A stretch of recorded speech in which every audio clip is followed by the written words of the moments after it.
आज यहाँ अहमदाबाद में गुजरात के पूरे संगठन के रिव्यू के संबंध में आज एक मीटिंग रखी गई है।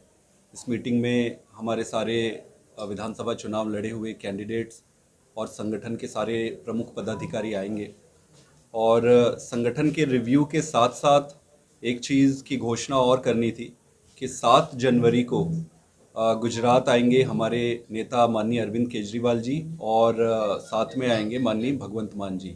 ये चैतर भाई के विधानसभा में एक जनसभा रखे, उस जनसभा को संबोधित करेंगे हमारे लीडर। और इस सभा का प्रमुख उद्देश्य यही था कि वहाँ की जनता, वहाँ के वॉलंटियर और कार्यकर्ता काफ़ी कांटेक्ट कर रहे थे। जिस तरीके से चैतर भाई को इन्होंने गिरफ्तार किया है उसके बाद, तो वहाँ के वॉलंटियर के मांग के हिसाब से और उनसे बात करने के लिए, उनका मनोबल बढ़ाने के लिए पार्टी ने वहाँ पर एक सभा रखी है। ये 7 जनवरी को है।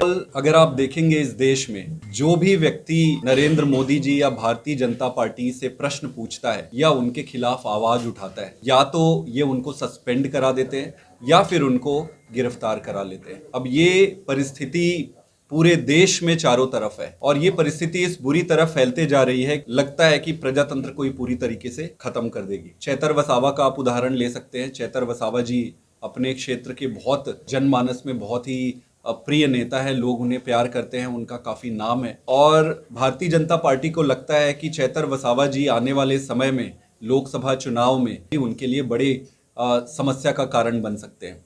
तो किसी भी तरीके से चैतर को या फंसाओ या हटाओ, जो मर्जी करो, बस चैतर को चुनाव के राजनीति की रणनीति से हटा दो। तो भाजपा की जो ये रणनीति है कि या तो वो किसी को खरीदने की कोशिश करते हैं, अगर किसी को खरीद नहीं पाते हैं तो फिर वो किसी भी दूसरे तरीके से षड्यंत्र करके उसको रास्ते से हटाने की कोशिश करते हैं।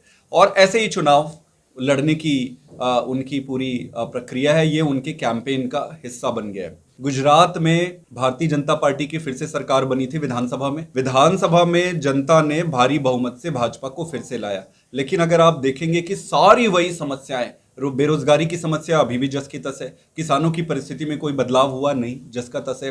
अभी ड्रग्स के बारे में कुछ मैं खबरें पढ़ रहा था। ड्रग्स, पंजाब पुलिस और गुजरात पुलिस ने गुजरात में कई सारे ड्रग्स के कारखाने पकड़े जहां से ड्रग्स बनते हैं। आप गुजरात में जो पोर्ट है वहां पे इतनी भारी संख्या में ड्रग्स पकड़े जा रहे हैं। ये कोई राजनीतिक मुद्दा नहीं है। जो नौजवान है, जहां पर रोजगार की समस्या है, वहां अगर ड्रग्स आप सप्लाई करोगे तो आने वाले समय में आपके सारे नौजवान ड्रग्स के चपेट में आ जाएंगे।